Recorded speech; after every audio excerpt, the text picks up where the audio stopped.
All right, I'm back. All right, man. All right, so um, got about 3 more minutes, and we will be hitting it. And I'm just gonna do a short little intro, and then I'm going to give you your introduction, and then we'll start off. I usually just start off with let's get into a little bit of your origin story kind of thing. Okay. And then I've got a few questions for you, and then we'll be looking at the questions from the audience if they're coming in. And I really like talking about, the philosophy of agorism, talking about like different, ways that we can solve problems. So Yeah, right on. they'll kind of be along those lines. So, um, Yeah, I'm down for all that. cool. Did you have a good Christmas and all that? Yeah, man. Despite everything going on, it was good. The kids had fun. It was pretty low key. I don't do the like running around to everybody's house thing. We just have Christmas here, so it was good. The kids had fun. They got way too much stuff, so I don't know. It was really good. I got this week off too, so Awesome. Yeah, yeah, me too. It was lucky. First time had a week off through into the New Year's since I had I was working for the university in Huntsville, University of Alabama in Huntsville, and I got was able to get that week off. Like academics don't do shit, man. They get so much time off, and it was um, it was good to get away from that and kind of go back to uh, working with my hands, I guess. that's nice. Yeah. Yeah, I mean I do landscaping, so mostly I'm a little slower now anyway. And plus nobody really wants you at their house doing work the week between like Thanksgiving or Christmas and New Year's, because they're just I don't know, doing holiday stuff. They're not concerned about, what their lawn or their plants look like. So it's usually really busy right before Christmas because everybody wants everything done right then, and then nobody really wants you at their house. So I usually just take this week off anyway. But um, Cool. All yeah, right, man. Well, we got about a minute. All right. And I'll go ahead and get us started. Welcome, everybody, to the Meadows and Makers podcast. I'm your host, Greg Dowd. I am making stuff in the Hive community and on Hive. And I have my blog is making stuff on hive.blog. If you guys want to go there and check it out after you check out the podcast tonight, and you can see some blogs and things that I've done, some projects I've worked on, stuff that's available there to try to help you become more self-reliant. And tonight I have the pleasure of bringing on a guest. Is my buddy SEK McGora. We met at the activation tour. I guess it was in 2021. I guess when Derek Bros came through Tennessee, we met over there, and we've been staying in touch. And Sek has got all kinds of cool stuff going on. He's a homesteader. He's got his own landscaping business, and all around just trying to spread the philosophy of agorism. Has his own podcast, Agora the Podcast, with a co-host Penguin, and they're just spreading the message and trying to get it out to more people on how we can recapture our sovereignty. And with that being said, Sek, welcome to the podcast. How you doing, brother? good man. Thanks for having me on. Glad to be on here. Yeah, buddy. It's excited to have you on. We haven't been able to we haven't sit down and chatted about some stuff in a while. So excited about doing that tonight on the show and getting to know you a little bit better. So that's usually what I'd like to start off the podcast with is tell me a little bit about your origin story. How did you find agorism, and was there a specific point in time? Have you always kind of been liberty minded? Was there an event or something that brought you to this point that you're at, doing the homesteading and starting your own podcast and all that kind of stuff? So, looking back, I kind of had a weird childhood. So, Okay. I'll try to keep this like brief, but my parents were anarchists. Um, Wow. they were like, I don't get too many people that say that. yeah. So they were sort of like hippie, back to the land, radical types. I spent a lot of my childhood going to like anti-war protests, and they were big into like ending the drug war. So we went to a lot of like cannabis freedom rallies and stuff like that. And um, I grew up on a 60-acre homestead, and we grew a lot of our own food. We were pretty dirt poor because hippies aren't often that good with money, and so um, we but we had a lot of our own food, chickens and gardens and stuff. So we grew a lot of that. So really, I mean, I started out as a bit of an anarchist, but Wow. then as a teenager, is really, I guess, when I started actually reading and formulating my own ideas about these things. And um, I think I first read uh, Pierre Joseph Proudhon when I was about 13 or 14 years old, and then from there I kind of spent a lot of my teenage years reading and smoking a lot of pot. So Oh, I was really? reading, yeah. So I was reading a lot of philosophy and um, a lot of political theory and stuff like that. But how I got into agorism was kind of um, a roundabout way. As I said, I was already an anarchist, but I was a bit of a conspiracy theorist and I don't mean that pejoratively. That's just what I was into in my You're just teenage years. looking into information, questioning things. Information, yeah, elite analysis. We'll say I was very into elite analysis. So I stumbled across Murray Rothbard, um, mainly through his work. I believe the piece is called "Wall Street Bankers and American Foreign Policy." Um, this would have been maybe late '90s, maybe early 2000s, and that's how I kind of stumbled across Rothbard. Was mainly his history on the banking cartel. So from there, got into a lot of other, um, I guess we'll say Austrian-oriented anarchists, such as Konkin and Karl Hess, and from there the list goes on. Um, and I at some point became very disillusioned with the idea that I would never see, disillusioned with the idea that anarchism would ever come in my lifetime. So I Yeah. kind of backed off a little bit, and I campaigned for Ron Paul. I tried to get involved in like local politics and stuff, and after a while, it became very apparent that that was not the path forward, for at least for me. And so since then, I would say I've been more interested in building, parallel societies and other networks outside of the state. Um, and so I started the podcast with my buddy Penguin in, I guess it would be 2020, yeah, or maybe 2019. Been about 2 years.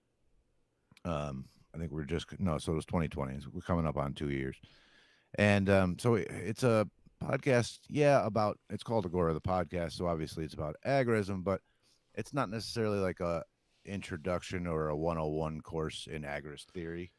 We're trying to like further these ideas, and develop strategies and praxis around agorism and also other related theories and philosophies. We bring in lots of different guests that are doing lots of interesting things or developing different theories or what have you. So we try to sort of crystallize that and further these ideas in a bit of a concise synthesis, or so to speak. So it's really hard to describe what our podcast is about. It's just whatever we find interesting, you know. But Yeah. uh, that's my story, I guess.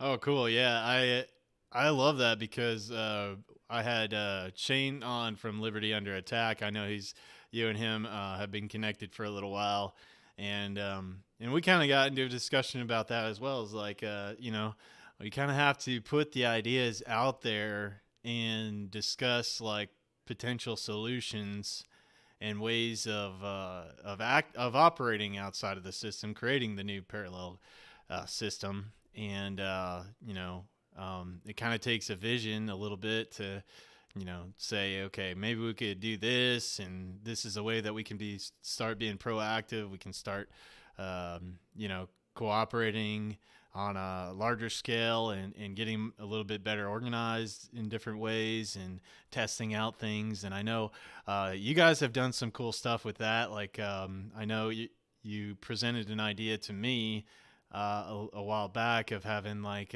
people that are going around traveling, of being somewhat of a courier service where you could pick up, items and kind of be a courier to the next location. And, just within the, basically our underground networks, making that happen. That was one of the ideas he talked about and presented to me a while back. Have you guys talked to? Is there's some other ones that you guys have been discussing about? Current current events happening and maybe ways of getting around certain things. So that courier service, that's happening. It's currently a Telegram group, and it's been slowly growing. It's Vanarchy is the name of the Telegram group. So, um, what people are delivering, I don't, and how many deliveries happen, I don't know, because it's a peer to peer situation. We don't have any knowledge of that sort of thing. So that's uh, a step in the right direction. What um, Shane Rayo is doing over at Vanu right now. He's setting up a Pasnian network, a map of sorts that I'm pretty interested in. Basically, it's a map of various, we'll say, enclaves or liberatory spaces, homesteads, maker spaces all throughout the country of like-minded individuals that you can, if you're traveling, stop there, etc., um, or buy certain things or whatever, or trade for certain things. And it's a good network of people that he's putting together that, so you know where your allies are, essentially, if you're ever out and about and traveling. That is that That's is that very is great. interesting. Yeah, that's interesting to me. Um, Other than that, it's been a lot of sort of small ideas. Like recently, we just had a fellow on our podcast, Drew Cook, and he set up a harm reduction organization, a mutual aid organization in his local area, where they hand out Narcan and help people get help if they're struggling with addiction. So it's, to me, it's I'm always interested in people out there doing something to put their ideas in, into works, into action, whatever that is. I'm interested in it. um I can't think of anything else. Well, I'll make a comment on the network of folks around the country so that you can be able to know where your allies are. I think that's super helpful because we did have some folks through the Freedom Cell Network contact us as they were traveling through town, and we were able to help them find a place through a member in the Freedom Cell to stay so that they didn't have to go spend money for a hotel or whatever while they were driving through town. And, people that want to move to our area, if they can connect with us on our Freedom Cell group chat, then they can kind of start talking to us, and, we can start giving them ideas on, okay, maybe, you guys can find this place in town. I got a buddy that he's renting out a place, and somebody within our network, might have an idea of how to help them out and get them started with a job or something like that if they wanted to move to town. And that's something that we've been doing, and that's kind of through some of my connections. And then we're also able to tell them how they can get local food from our area, the farms that they can go buy from directly, and things like that. So I think that's super important. Freedom Cells is only one part of that equation. And, the stuff that you're doing, SEK, and the stuff that Shane's doing, Rayo's doing with Vonu, and setting up, kind of a map for all that. Like, these are all resources, tools in our tool chest, so that people, we kind of have like an underground network, basically, to get to get shit done. Yeah. It's basically the same thing you're doing with your Freedom Cell, just scaled up to a larger network. So that's what we're going for. Really, is an entire alternative society or economy that exists outside of the state and the corporate supply chains, right? So if I have a similar situation with my local Freedom Cell here, and as do you. And so if you picture that on a much larger scale, like throughout the nation or the world, then you have, connections or vetted humans that are decent people who are of like mind, so you can get the things you need, or maybe you need a place to stay for the night, or you're traveling through, or whatever, what have you. So this is something that I think is going to be very crucial in the coming years, um, as things get worse, that I think needs to be set up now before we actually need it. Um, that, and also I think we need to, we as anarchists need to start focusing more on like mutual aid and support structures outside of the state, or even charities or large institutions, because I don't see things getting better in the short term. And the more we have these systems in place now, to help each other and people we know, and those in need, I think the better off we will all be. And the more it'll give us more of an ability to form, sort of carve out liberatory spaces, um, because it's real easy to control people when they're starving, if that makes sense. So if we have systems that can help people without the state, this is going to give us, it's like you said before, it's the abundance mindset versus the scarcity mindset. If we can create that abundance and the help that people need, so they are not in a scarcity mindset, the less people will clamor for control in the future. Absolutely. I think you hit the nail on the head exactly right there. It's it's about winning the hearts and minds, and the folks that are seeing the whole agenda rolling out. And if we can be proactive and have that abundance mindset and share the bounty of what we're growing and all that kind of stuff, it gets more. I think it's a better way to win people over than to get into some kind of discussion through the internet, get into some debate with somebody on the internet. But if you're practicing what you preach, and you're actually having some production yourself on your own piece of land, and you're able to kind of share in that bounty after you've been able to store back all you need for your family and take care of your needs, and then you've got a bumper crop and you're able to share with others. Number one, just being able to share some seeds from that crop you grew that season is a huge benefit if you can share those seeds around with other people that are around you in your neighborhood, because those are going to be more resilient. They're going to be more acclimated to your local environment. You've gained a friend in the neighborhood that knows that, like, I want to help this.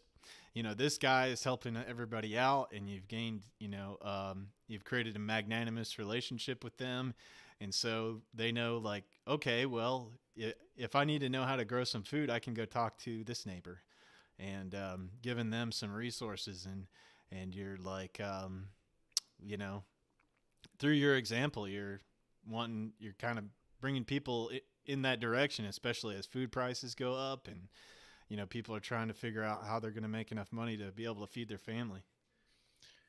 Yeah, just to kind of back up what you're saying, a realization I came to.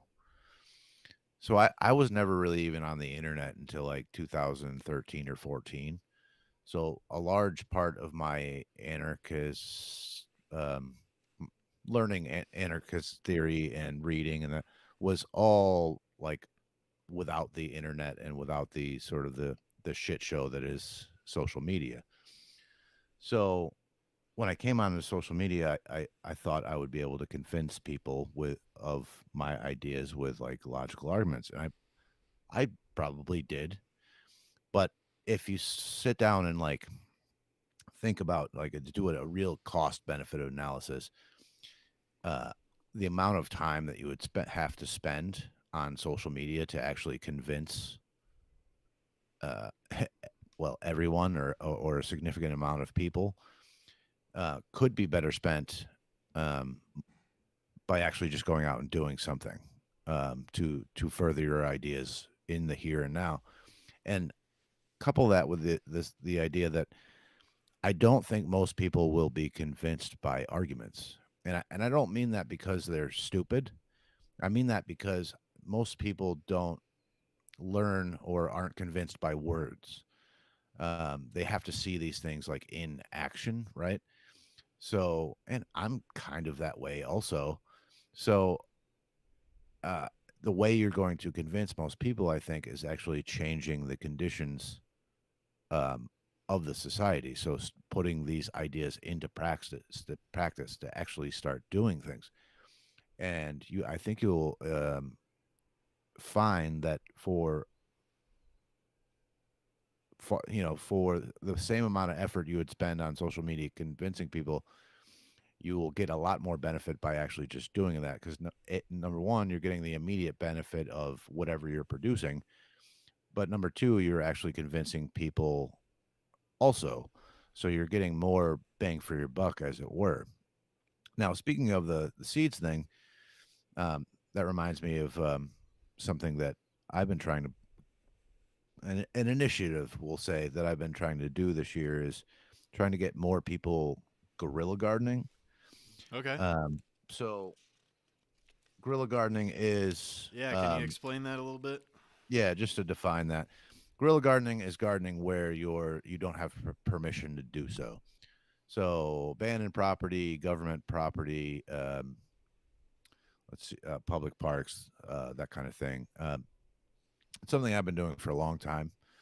Um, and I've been getting more back into it and trying. I've been teaching a lot of people about it and trying to get more. And I've got a number of volunteers, and I've gotten a lot of people into it. And then my thoughts are, and that this will create more abundance, um, and lessen lessen the reliance on sort of state and corporate supply chains, and hopefully feed some people and get a sort of vibrant ecology again where food is kind of just growing wild instead of there being just grass and decorative plants everywhere. So what I've been doing, we do a lot of homeless outreach in our area, and a lot of feeding the homeless here. So we've been going around, and me and the family like to go exploring in the woods anyway. So we just been taking pockets full of seeds and planting seeds where I know that homeless people go by, and just planting food seeds and flowers and whatever else. And so there's just food growing wild. Food is actually relatively cheap and easy to produce. It takes a little bit of effort, but there's certain things that you can plant that will just kind of take over and grow wild, and you'll have food growing in your area, which could be a nice little stash spot for you, or somebody that really needs it can go pick it, or it just it spreads and there's food growing instead of just weeds. Now, another buddy of mine who's a nomadic fellow, um, he's host of the Road to Autonomy radio podcast, Silas Soul. Another, he's a nomadic fellow, and his idea was like, hey man, I'm like everywhere all over the country. I could be spreading seeds everywhere, and we could put that on Shane's map, and then you would also on this map know where there is food planted wild, so you could go forage. We could do a lot of foraging ourselves over here, but you could go forage for food if you're out and about, or plant some more seeds or tend to it. And you would also have this map. um, this map would also show where all of these guerrilla gardeners are. So this is how we this is how we create abundance. Like, yes, we grow our own food on our own land and do that, but also I like screwing with the concept of government property. Yeah. So I like planting you know food on government lands, especially since I'm also helping out the homeless, which they are terrible at doing. So it's to me it's another one of those things where it's there's multiple benefits for the same action. So that's what I've been getting into here recently this past fall. Oh wow, that's beautiful. Do you have any suggestions on maybe some wild stuff that will proliferate well in the wild that you can plant? I'm thinking off the top of my head. I'm thinking I could take some cuttings of my fig tree and just start trying to Yep. plant them on the edges of some forest out on the public places in the city. And I know figs grow amazing in Alabama. Yeah, I mean, you really got to look at what is sort of native to your area, because you want stuff that you don't have to maintain, right? Yeah. Well, figs, yeah, figs is a good choice. They grow wild in a lot of areas. Different varieties grow better in different areas, but but yeah, stuff like that grows wild. We have elderberry growing wild around here, blackberry. Um, find what's native to your area, and that will proliferate, self propagate pretty easy. And but even stuff just like beans and peppers and tomatoes, um, they don't technically proliferate, but they will seed very easily. So the birds will probably help you plant those themselves, and you'll have like forests of bean plants, and they're pretty high in protein too. So they're like a good source of food if someone's going hungry. Aside from actual meat.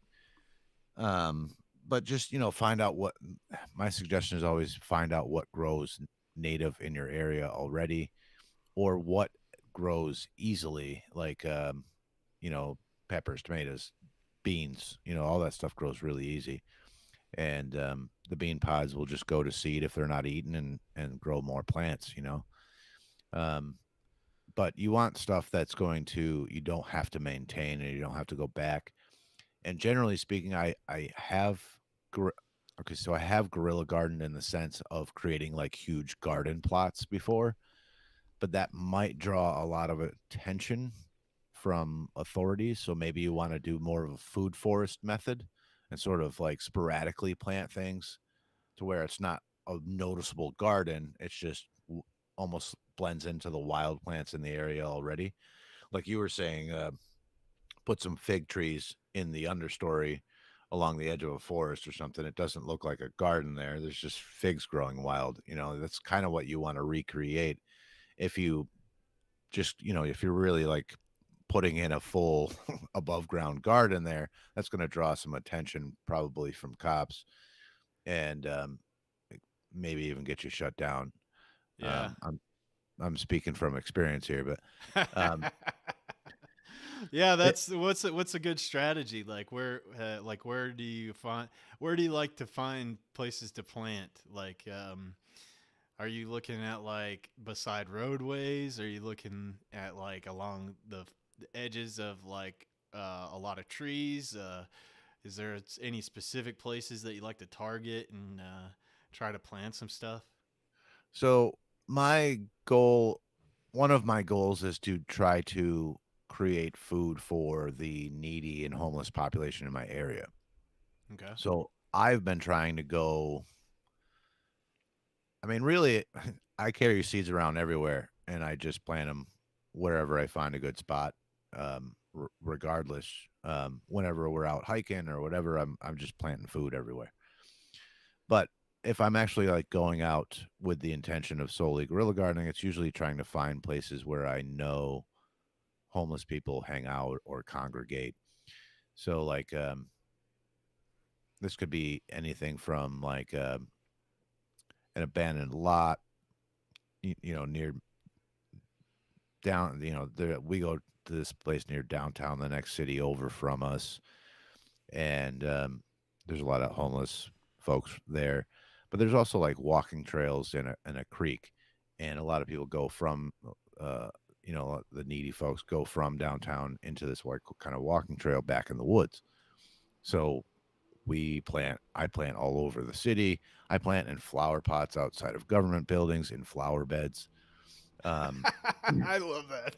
in abandoned buildings, and all along the mouth of this walking trail, and along the trail and stuff, and every honestly just everywhere we go.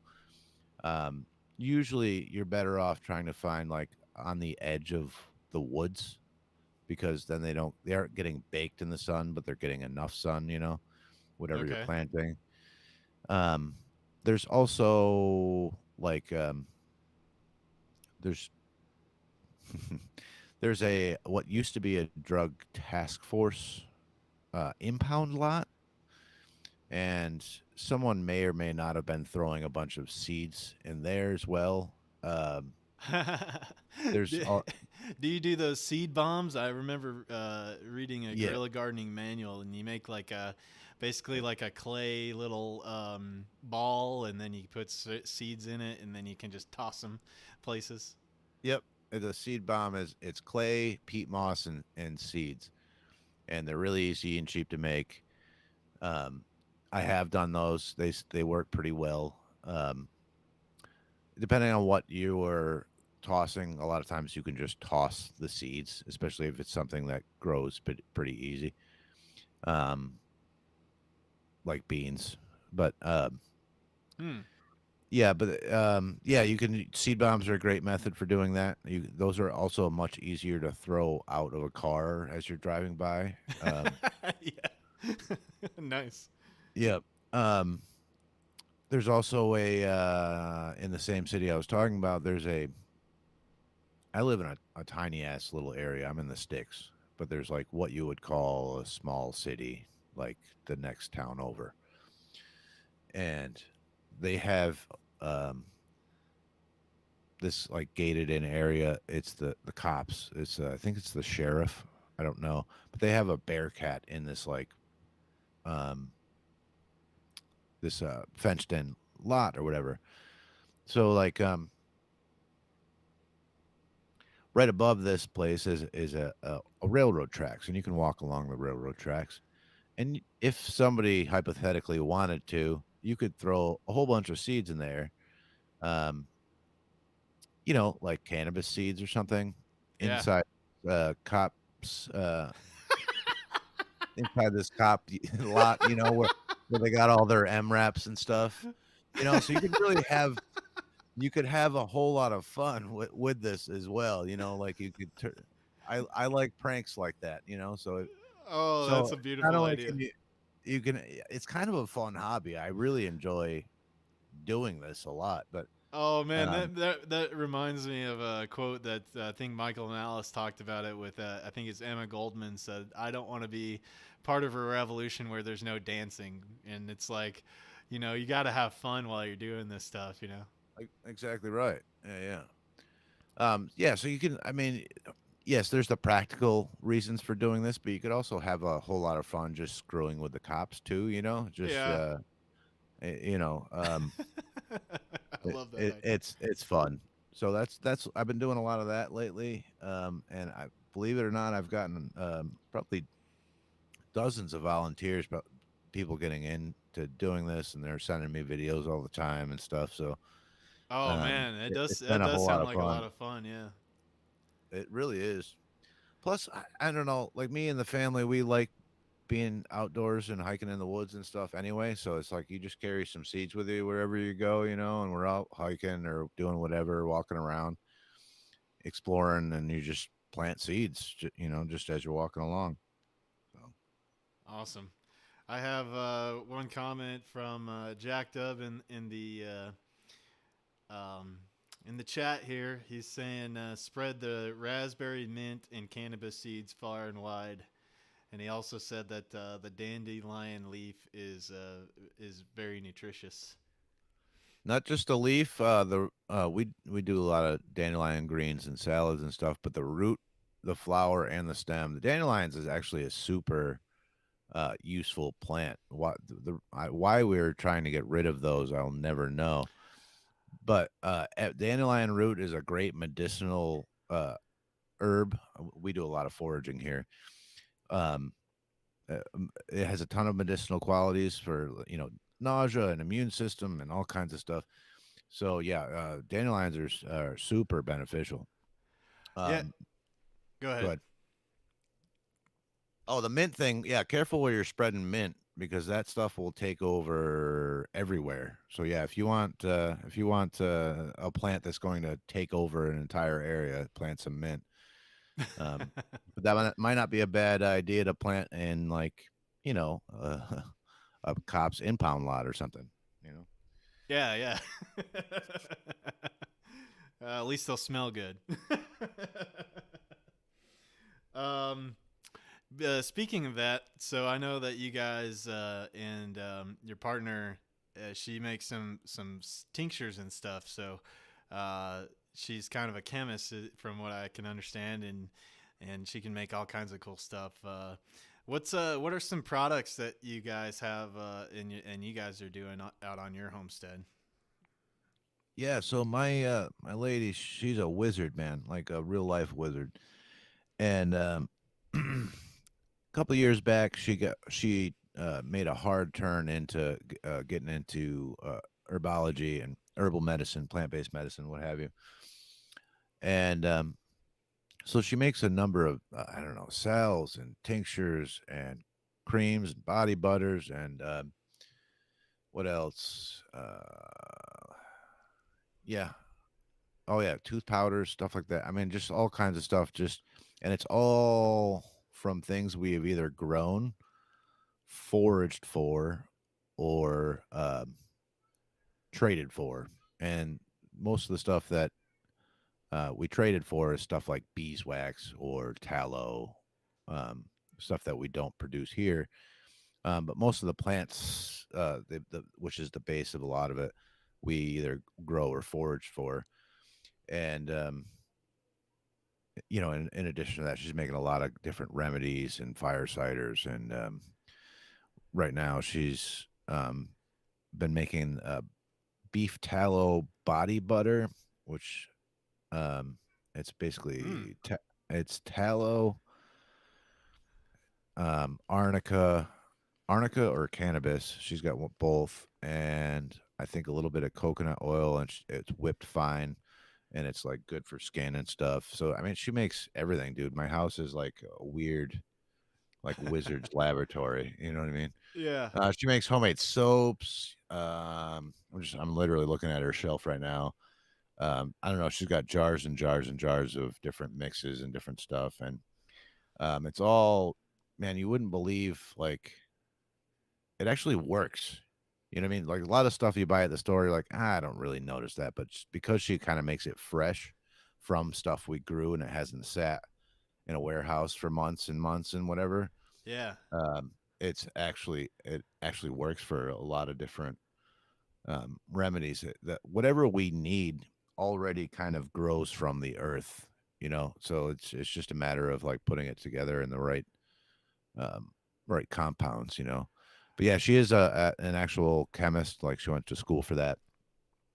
So she really like understands it at a molecular level.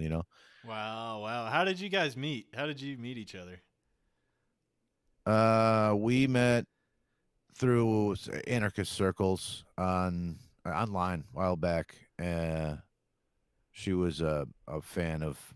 She was a fan of. I was in some various groups and doing a lot of organizing, and she was a fan of what I was doing.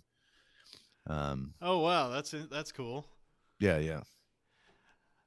Yeah, I always like hearing about how people meet each other, especially nowadays. It's like pretty hard. I'm a single guy, and I haven't I haven't tried that hard to go get myself out there, but I'm thinking about getting back out there and trying to do some dating and stuff. But yeah, it's I always try to ask people like how they met each other and how that worked out, especially nowadays. It worked out awesome. We got a little 2-year-old together, 2-year-old daughter who you met, you saw her when she was a little, um, who's doing awesome. We got two unschooled girls here that neither one of them are going to school. Um, we're doing the unschooling thing, and yeah, you need to find yourself a nice anarchist lady. It's been awesome. Yeah, man. I mean, what you got going on sounds amazing. This is just finding somebody that would be into all that kind of stuff and making the products and all that kind of stuff would be super sweet.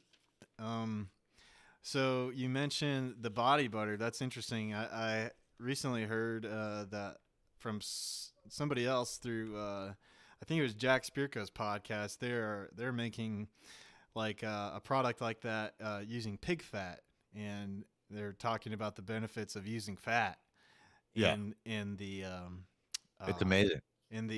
skincare products. Yep. So this is beef tallow, which is beef fat. So same idea. Yeah. It works awesome. I mean, I'm not usually one for putting stuff on, but if you got dry skin, it makes your skin feel like a baby. You know what I mean? It's pretty amazing at what it does. And she's got a lot of stuff too for like cuts and I own a landscaping company and I work outdoors with plants and I'm always getting cut up and shredded and whatever else just pricked and whatever. So she's got a bunch of stuff that you use for putting on cuts or burns or whatever. I It I works got uh, awesome. I got some of the muscle rub cream that she makes, and that stuff was amazing. I think it like helped out my back from working and kind of helped loosen things up for me. And that I love that product that she makes. I got to get some more. Oh yeah, no, that stuff's awesome. I mean, I'm always freaking sore from working. My job's pretty physical, so I'm always sore, and that stuff works awesome. Um, so yeah, it's actually I mean, I've always been into like sort of more natural remedies anyway, but the stuff she makes is like better than whatever the chemical alternative is that you get in the store, and it's all natural, so you Yeah, actually know what you're getting. And no, I'm not just doing a sales pitch. It actually amazes like me sometimes how good like the plant-based stuff works in comparison to like whatever chemical the concoction the corporations are selling you I that you mean, pharma think derives all their stuff from plants. it's all plants. Yeah, yeah. They just synthesized all of it. So they're basically a simulation of the plants that already exist. They're like a facsimile. They're a copy of what already exists that's growing wild, probably right near you in your area. It's probably growing wild. You just got to go out and pick it and put it in a tincture or whatever, and you have what you need. But they're taking it and selling you a cheap copy. When you could just go out there and get it yourself for free. Absolutely. So Jack Dub in the comments is saying old wives' tales herbs are good remedies, and pharma is mostly a garbage band aid, is what he's saying. And then he also said that I've heard rave reviews from CBD lotions themselves too. Uh, Topical application is a real thing. Yeah. So she makes a body butter with that's infused with cannabis. Oh, okay.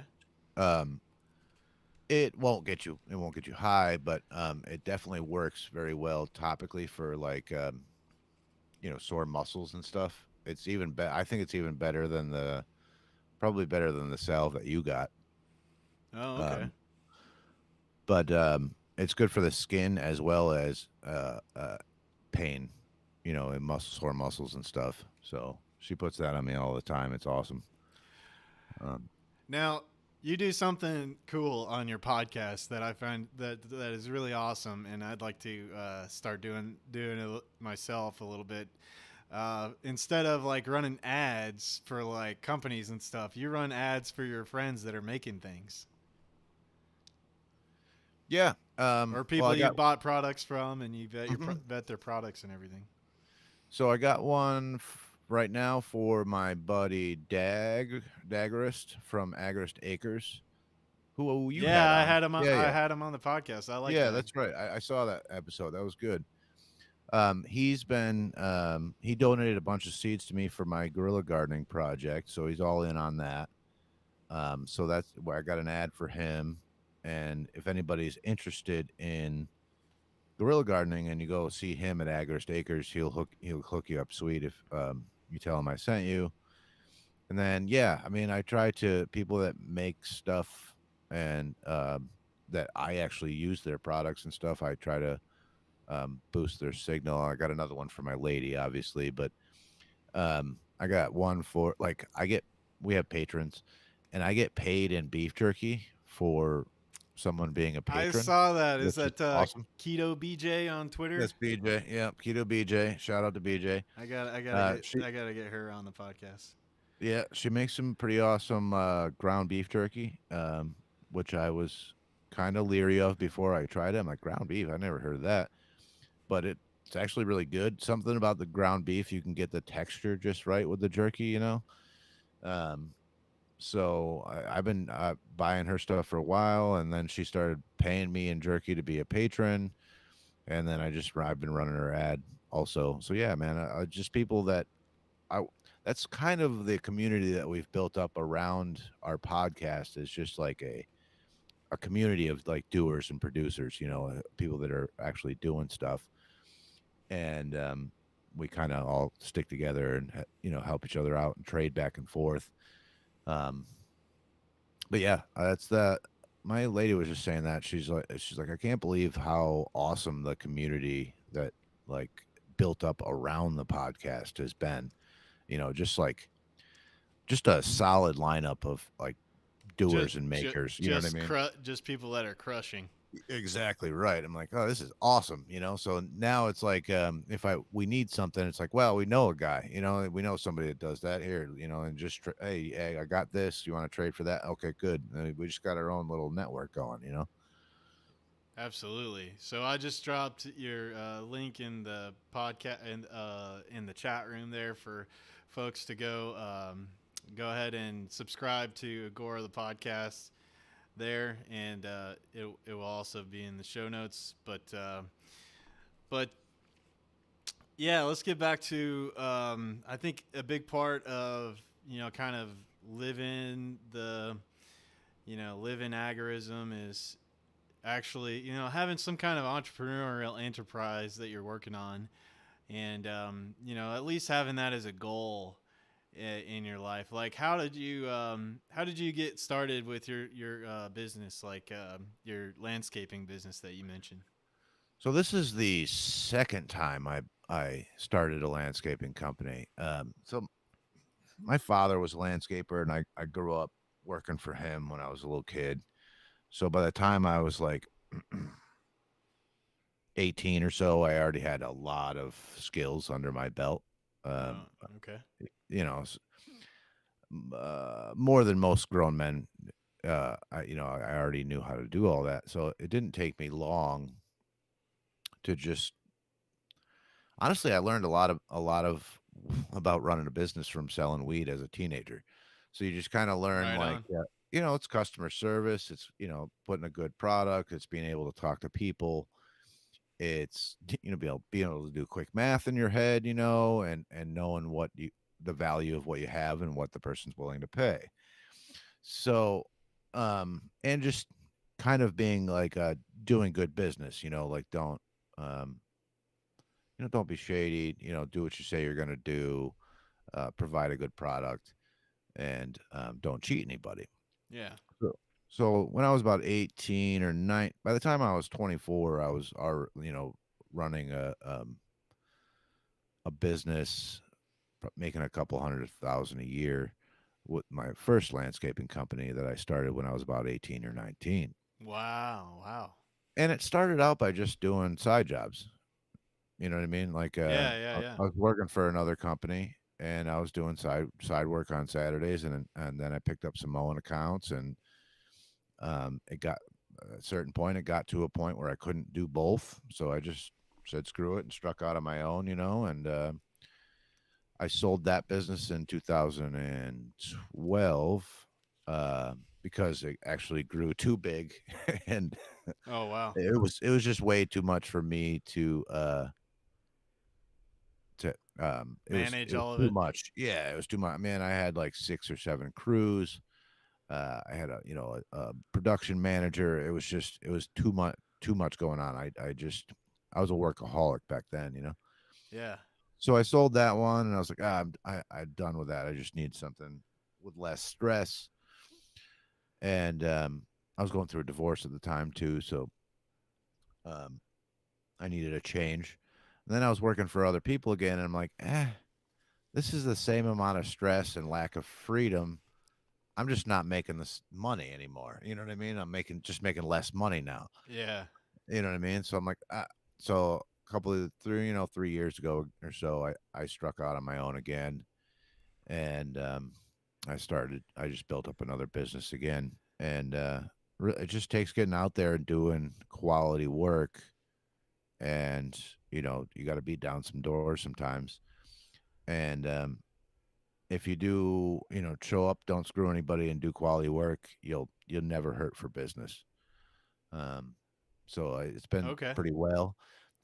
Honestly, like 3 months after I quit my job and struck out on my own, um, this past time, my lady comes to me and she says, "We've been trying to have a kid for like a year before that," and she says, "I'm pregnant." So like I just quit my job and taken this big risk, and I was like, "Oh shit!" I mean, I might not have done that if I knew there was, the baby was coming or whatever. But looking back at it now, being self-employed gave me the free. Like I was able to go to every one of her doctor's appointments for the baby. I was, able to take off a solid month after the baby was born, month and a half. It gave me the freedom and the space to be able to do what I S- wanted s- for my family, Be able to support your wife more. Yep, to be there, because if I was working full time, they yeah, I don't think I'd been able to take, all those days off for every appointment and stuff, they would have that would have been irritating. You're beholden to somebody else when you're working for somebody else. So when you're working for yourself, you can kind of dictate your own schedule to a certain degree, and I was able to do that and spend a lot of time when my daughter was born. So and I was able to keep the lights on and keep things paid, and we were fine. Um, and it's been great since then. I can, um, like I said, I got a lot more freedom, and I make more money than I would working for somebody else. So, and Yeah. honestly, so I guess it's legal now, so I can talk about this. But my father, the reason he started his landscaping business in the first place was as like a cover for his weed growing. Nice. So the reason so yeah, I didn't find out that out until I was much older, but yeah, I knew he grew weed my whole life, but uh, he didn't tell me that till like I had started my business the first time. He's like, the whole reason I started the business in the first place was just I was growing a lot of weed and selling it, and that gave me an excuse for, buying and selling, or, nobody's worried about you buying a bunch of like organic fertilizer, if you're a landscaper. Ah, yeah, yeah, yeah. And I it gave see. a source for the cash coming in, right? So he had a reason for why he was able to afford a house, So Oh, okay. the reason I Yeah, say all that is, um, having a business allows me to do a lot of other sort of gray market side hustles. I gotcha. I gotcha.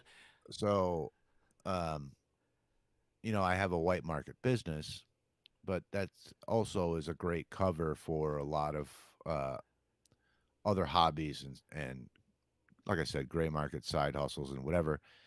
And not to Yeah, get into that too much, but you can put a lot of your expenses into that business, if that makes sense. right. So let's say you've got a business, hypothetically speaking, and um, you buy a bunch of stuff and you're going to flip it and sell it as a cash side hustle. Well, you can put all those expenses on the books for your business and keep that cash from the side hustle, if that makes sense. Okay. Yeah, So it's like a tax shelter. It's what they call a tax shelter, where you can yeah. put a lot of, because all those expenses are deductions on your business. Right. So that keeps down what your white market business is paying in taxes, while you're doing a bunch of other little side hustles and what have you. Um, so like I have a homestead. We do a lot of farmers markets. She makes a lot of, tinctures and sells them and stuff. And I'm always doing some kind of side hustle over here, whether I'm, buying and selling this or that. Yeah. So a lot of it ends up being very like related in a sense, to where some of the expenses on the side hustles we have or the homestead easily look like supplies for a landscaping company. I You see where gotcha. I'm going with this? Yeah. Okay, so um, that goes on the books for my landscaping company, which keeps my taxes down. So then all the like a lot of the materials or whatever I need for my homestead, or my side hustles or hers, Yeah. all those expenses just get written off on my taxes for the business. And Status then jujitsu, man. yeah, you got to find out what. So you know, something that we've gone over on the podcast a lot is like sometimes you have to you have to exist in the white market almost as a cover or a Yeah. front for your gray market activities, to kind of keep the authorities, or the cops, or the government off of your ass, so you have a little more space and room to do more sort of gray market activity, or black market, what have you. Yeah. um, so it gives you that front in a sense, of legitimacy. And also, like, the problem my father had years ago is a lot of his business was from selling weed, and it was all cash, so he couldn't get a loan for a house. Where Ah, yeah. so now if you have a business and you're running a lot of that money through there, and you can claim whatever income you want to, and that gives you a little more freedom to buy property, or um, make larger purchases, or like I said, or just running cover for whatever else you're doing, Hmm. whatever side hustles you have. Yeah, yeah, I like that, and I like what you said there about how you started. You just started. You had your day job, and you just started to pick up jobs on the weekend, and got started that way. Now, did you do any advertising or anything, or was your advertising simply just word of mouth from doing good work for people? Honestly, I have advertised, and I never really noticed much from that. Primarily and it might be just the sort of the work I do, or the industry I'm in, but a lot of it is word of mouth. Like the first time I started my business, I started with a pair of hand pruners and a barrel, and Oh that's well, yeah, that was the all I other had. question I was gonna ask. Was what equipment did you start with? that's what I started with. Is just doing. I was just doing pruning, like pruning shrubs and bushes and stuff, and small trees. I've always been really good at pruning.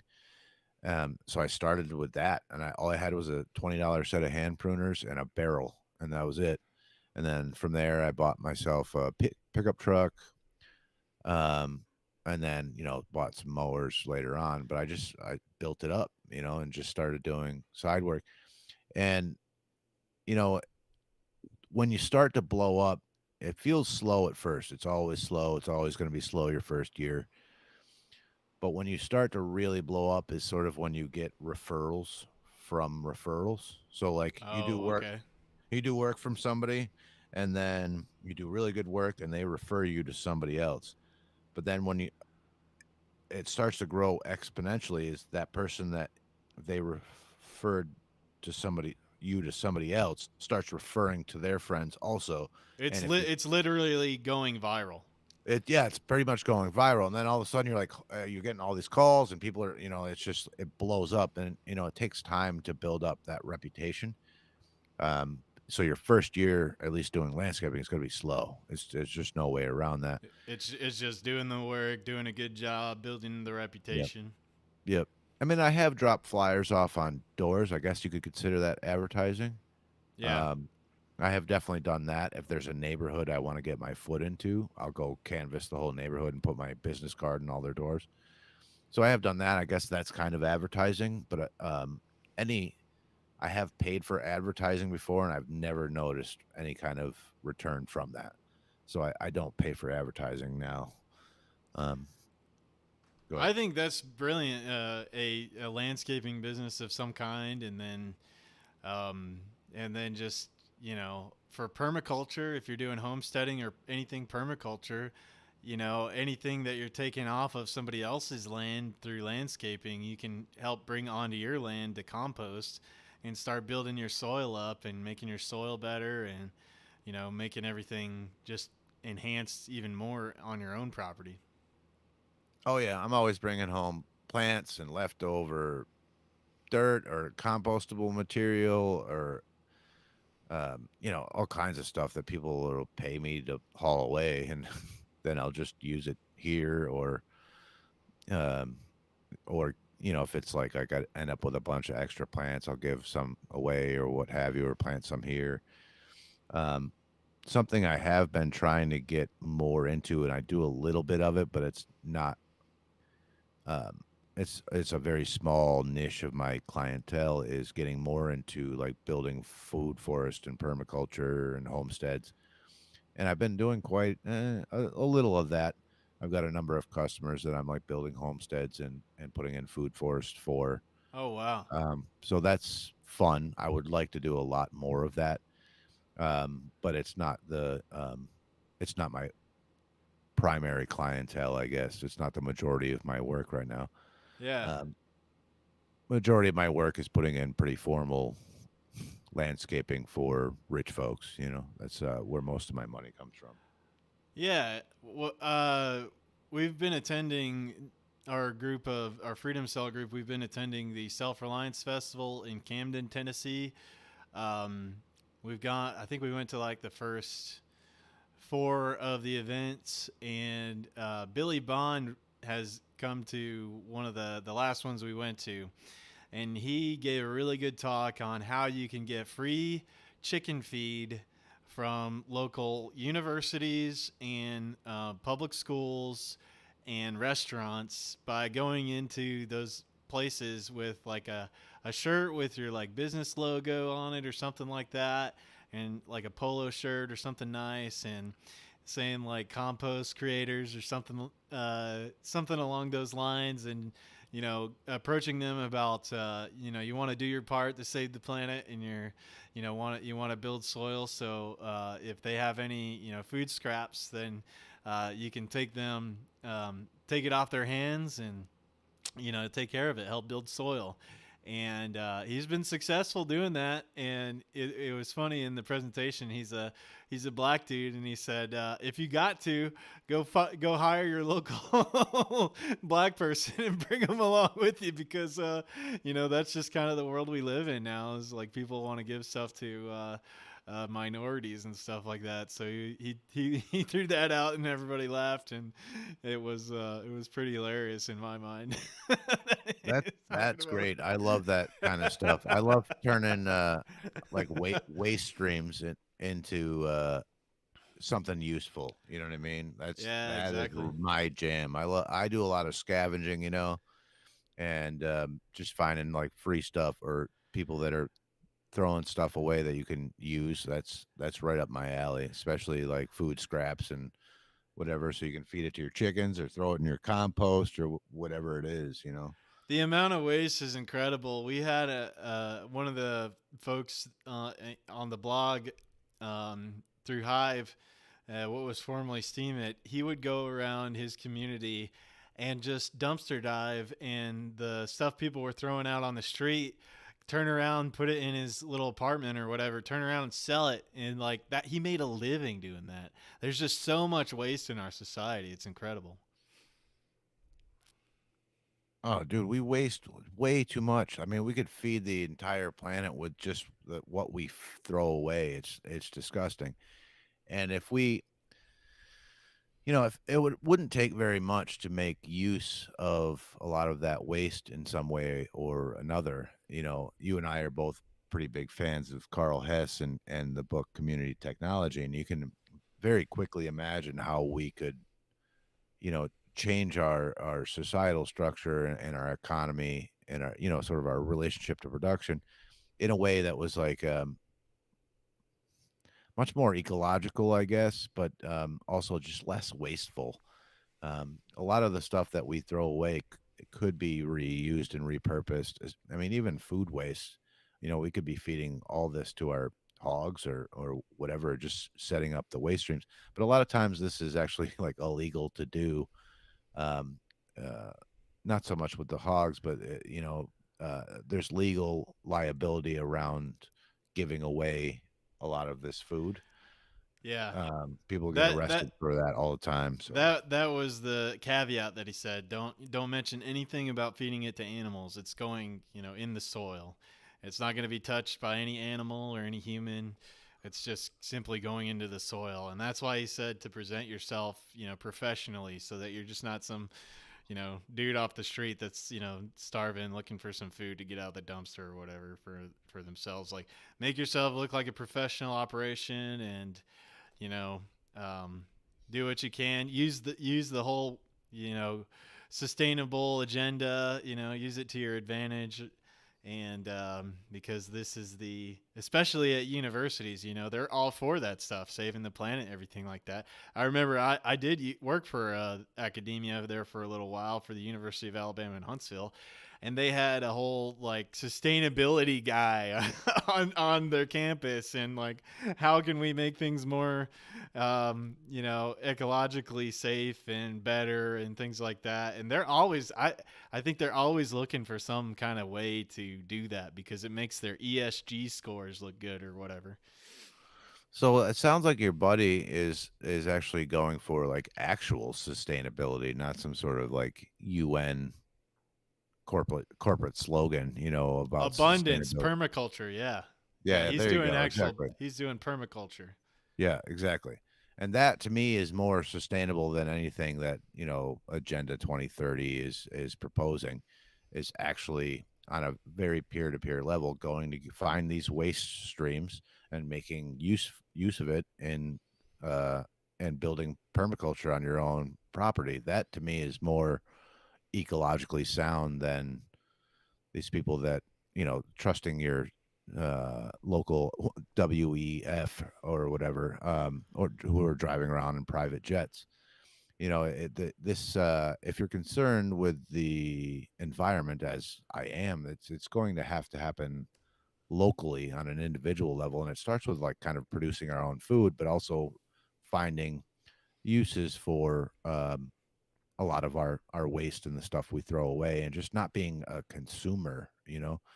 Um, Derek Bros and I talked about this one other time because we're both kind of, greeny and environmentalist types, right? We're both very into permaculture also, but it seems like the corporatists or whoever you want to call them seem to take like these ideas and invert them or use them for their own agendas, right? So you take something that should be like a decent idea, like we want things to be a sustainable system. Permaculture is a sustainable system. It requires very little inputs. It's ideally a closed system where it runs on its own and regenerates itself, right? That's what sustainable means. But they take it to mean like, oh no, you're going to be paying our corporate friends like carbon tax, and that's what we're going to call sustainable. And they Right. just like invert this to mean something like totally different, right? Where they take like what might be a decent idea and they use it for own their own agenda or corporate branding or whatever, so these people can fly around on private jets and have Virtue drinks and signal to everybody yeah. that they're such great people. Well, while they're smoking cigars and making business deals, and they feel like they're doing something when they're not. It's not really doing anything. Like I said, change has to happen on a sort of a local level. Um, Absolutely, and I constantly do preach that to people. Is that I try to in my own life is that nobody's coming to save you. You got to save yourself. Like, stop looking for these people that are going to be your hero. That it's going to somehow magically show up in your life. That they're going to solve all the problems for you. Like, trust the plan. It's like, you got to be the plan. You got to take the actions. You got to be the change that you want to see. Nobody's coming here to help you out. Like, you got to make these things happen through your will and imagining a better future for yourself first, and then creating a community around you, I think. yeah, and it just starts with small steps. Um, Small actions have um, a lot more impact than you might think. It takes a lot of small actions. It's kind of cheesy, but there's the butterfly effect, right? Where if you go back in time and you kill a butterfly, it can drastically alter the future. Well, the same is true about like your decisions right now in the present. Your decisions, however small, right now will drastically affect the future. Just same as killing that butterfly, right? Because Right. the present is the past of the future, right? You see what I'm saying? So it's the small actions that you're taking now will slowly build into something more over time, right? Right. And you're right, no one is coming. There's the old proverb, it's if you see Buddha on the road, kill him. And the what they mean by that is nobody should be in charge of your own enlightenment. Hmm. At least what they mean by that proverb. There's nobody in between you and enlightenment. So what we can take to learn from that is there is no person that is going to be in charge of your freedom or your liberation or your betterment or empowerment or autonomy. Use whatever word you like. And you actually don't want somebody that to be in that role, because if you if even if there was somebody coming to save you, them being able to grant you freedom is also granting a lot of control over you by that person. And that's how cults happen. Do you know what I'm saying? Like Yeah. that's how gurus or whatever happen. So you don't even want, even if there was somebody coming to save you, you don't want that person. You want it to become from you. So you have all the autonomy that will grant you by doing it yourself. And if you allow somebody else to do it for you, it's going to grant them a lot of control over your life and your improvement and your path forward. Right. And speaking of that, we probably got one of your listeners in the YouTube chat. Sean Bromela says, I've been doing a bit of guerrilla gardening with mycelium this year with the expectation they drop spores for the future. So we got a fellow guerrilla gardener here in the chat. Awesome. Sean, can I ask you what kind of mushroom? We'll wait. Yeah, yeah. I don't know if he's still listening, Oh yeah. but Right yeah, on. Sean, if you're still hanging out listening, what kind of mushrooms are you growing? Um, Um, Go ahead. so that kind of leads into something we were chatting about before the show, which was, you know, that it goes along the lines of what we were just talking about. Do a little bit of a soft segue into this topic, but we were talking about, uh, you you're not gonna really change people's minds through, maybe starting an argument online or whatever. But the change has got to come through, people's individual actions, just like you were saying. Those actions that you're taking now, those choices that you're making now, have a great effect on the future because those things can compound themselves going into the future. So, one of the things that you said that was pretty good was the individual mind shift of becoming instead of being a consumer or like just consuming most of everything that you have to shifting towards becoming more of a producer. Could you maybe explain a little bit more about your thoughts on that? Sure. So, let's see. What did I say? So, I don't think most people are going to be convinced by arguments. I think they're going to be convinced by actions. So, the biggest move we can make as um, anarchists is switching from being more of a consumer to being more of a producer. Now, trade, gray market trade, this is also important. But what I think is almost more important is changing our relationship with production and becoming more of a producer. Now, um, this to me, and I'm drawing a lot from Carl Hess here, would provide what's called the material base for a free society. I don't think most people are going to be convinced by logical arguments or a philosophical change of heart. I think most people are going to be convinced by things practically working, seeing these things work in action. And so the more we produce for ourselves, the less we are,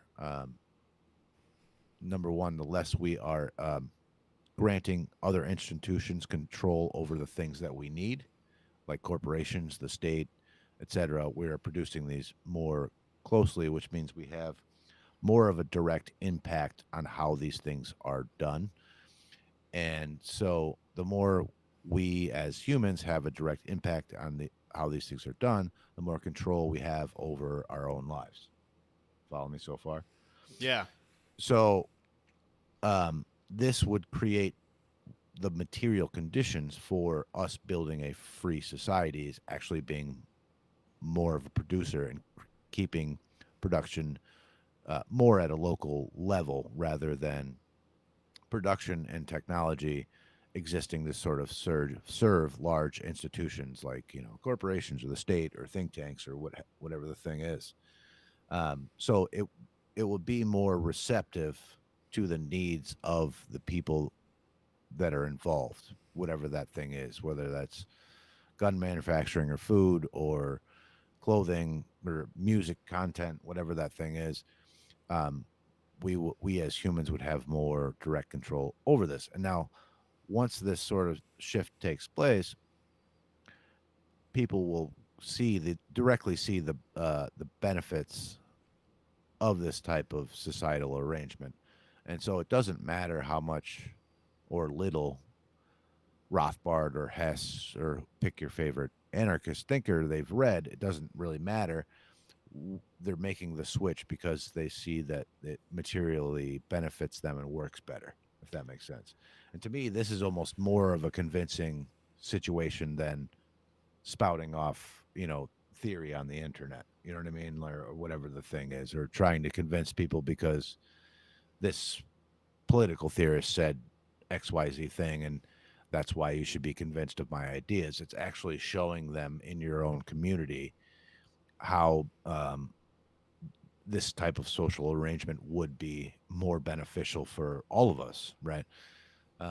So it's a bit of a utilitarian argument, but it's mostly just a practical thing for me rather than utilitarian argument, right? It's Yeah.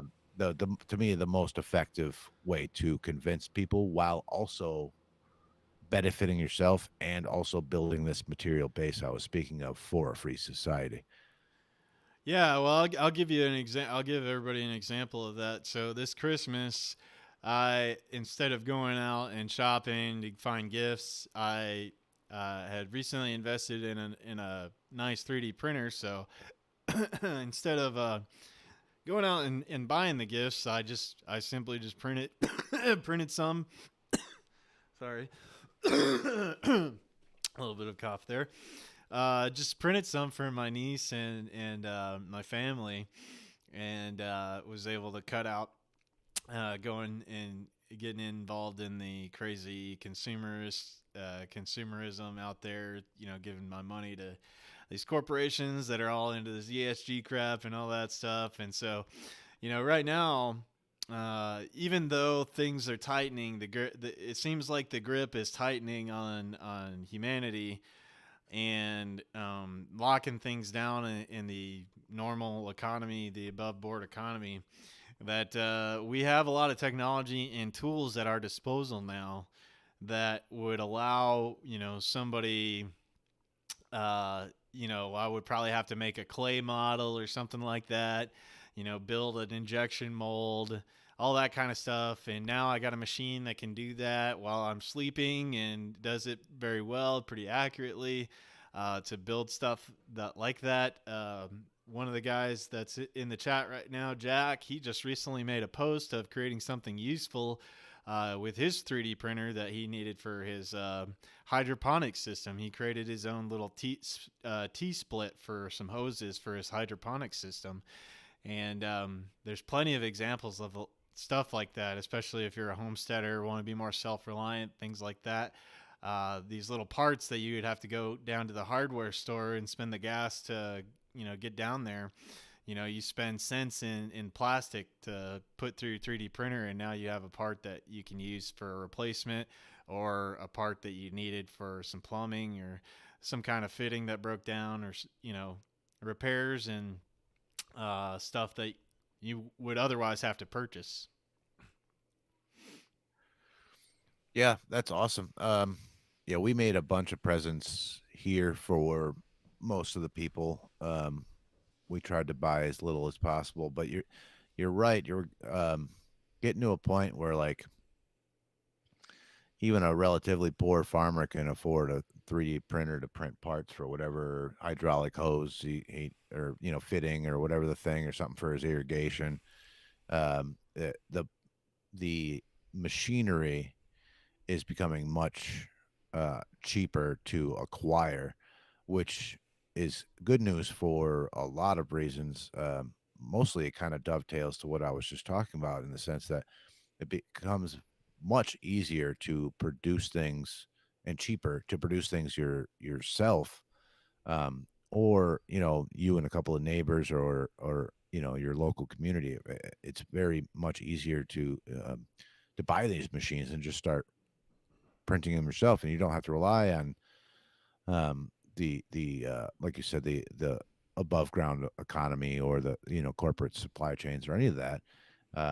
You can just print it yourself, or you got a buddy that is machines the X, Y, or Z thing, and you just kind of work out a whole little system of barter amongst yourselves. And um, the more these things come down in price, and the more easier they are to sort of learn and use, the more this is going to be the case. I have to believe that it seems to be the general trend.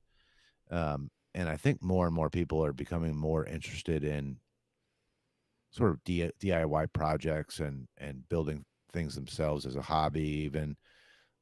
So I think that's the direction we're heading. And again, not because there's been any kind of like philosophical shift in people's minds. It's just becoming easier to do it. So more people are doing it.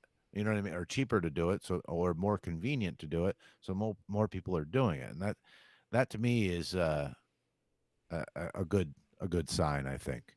So Yeah, and there's a lot more tools available to everyone now. If you want to pick up a new hobby or a new skill, it's easy to go find a YouTube video on it and find somebody that's knowledgeable in that subject and just study from them, or find a forum that you could go look into that's people are specifically doing that kind of stuff. The online education market is going to be like a huge boom. It already is. I know personally, I've taken courses from Dr. Andrew Kaufman on how to do like a detox protocol. I've taken courses from this guy. His name is Alosha. And he shows you how to do, he calls it biotexture. So it's like, he's like earth bag construction and like local material construction. I've taken courses from him. I've taken courses from people that do permaculture stuff. Online workshops and online education is going to be huge in the coming years, I think. And like, if you can do any of that kind of stuff now, I think it's like super cool. To maybe start building a reputation, especially if you're a younger guy. I think I was listening to some podcasts a little while ago saying that like spend your 20s like building a reputation for something for yourself, and then that kind of helps you in the later parts of your life. Something I wish I had done in my earlier years. or yeah, reputation and skills, I would say, throughout your 20s is key. Um, but yeah, you can learn whatever you want on on YouTube right now. Yeah, and you're right. It's only going to go more and more in that direction, to where there's really like no excuse to not, whatever the thing is that you want to do, whether it's just a hobby or making something, or learning a new skill, or finding something fun to do. You can learn it, and there's you know, expert level courses on all of this. You can spend hours and hours and hours learning how to do this. It's mostly, I think, for a lot of people, it's sort of overcoming that fear of fucking it up. You know what I mean? Like Yeah. learning something new. They're like, oh, I'm scared to try it. I'm gonna screw it up or whatever. It's gonna be hard to learn.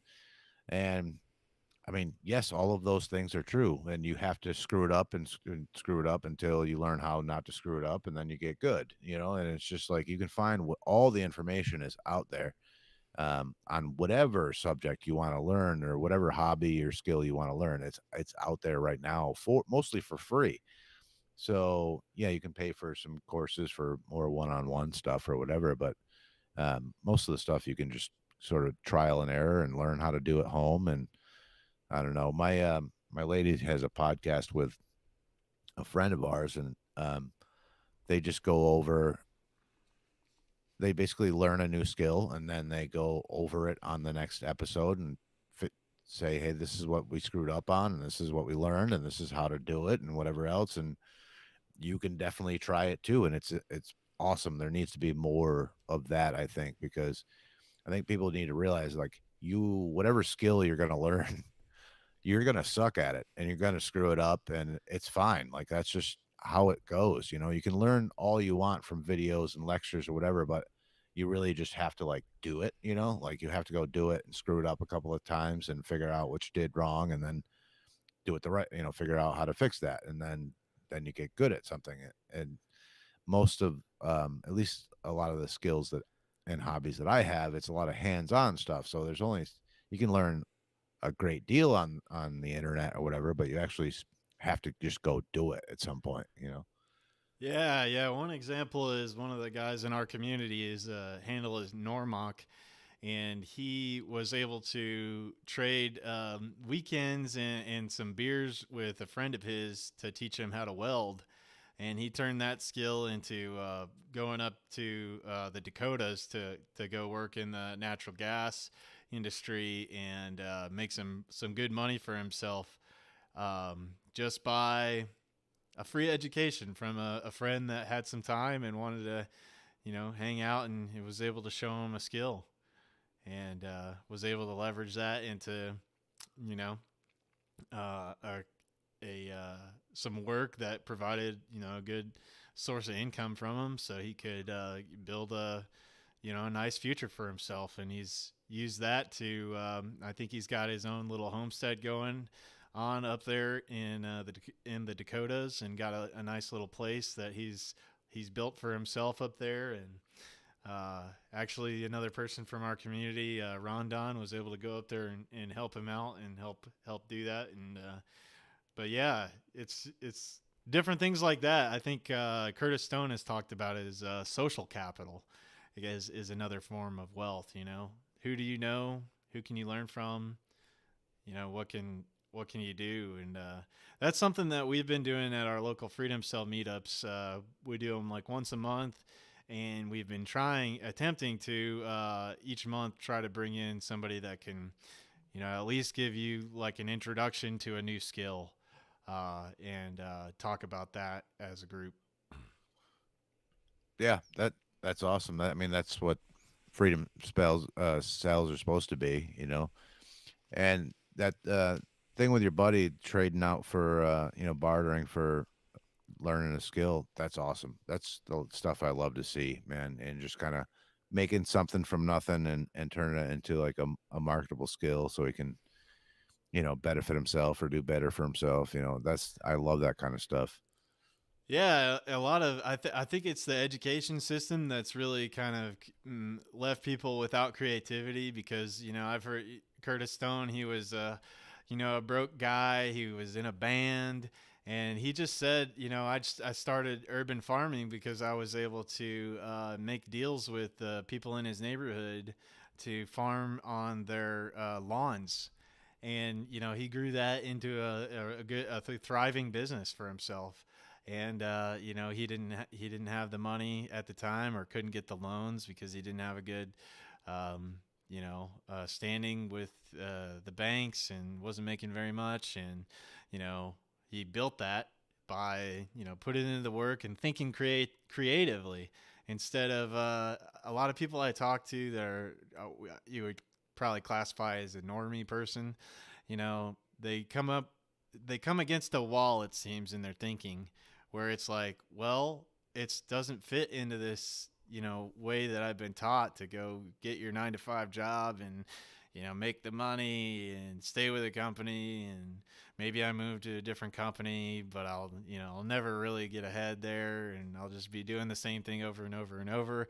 That's the only way. Like, you can't, there's no inkling of another possibility in their mind. Like, I don't have the resources, I don't have the time, I don't have the capabilities, just excuse after excuse. And it just seems to come to this dead end. Whereas, like, the folks that maybe have pushed back a little bit against that system, thinking a little bit differently, they're just trying to be creative. Like, how can I turn this into this? How can I make this, create the abundance?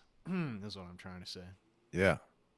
Yeah, what you're describing is sort of people were sold the American dream, and the thing is it was kind of always a lie, And I think that's becoming more apparent to most people. Is like, and I think COVID had a little bit to do with this. It was like, wait a minute, why do I go sit in a cubicle 40 hours a week and sit in traffic and drive back and forth and all this kind of stuff?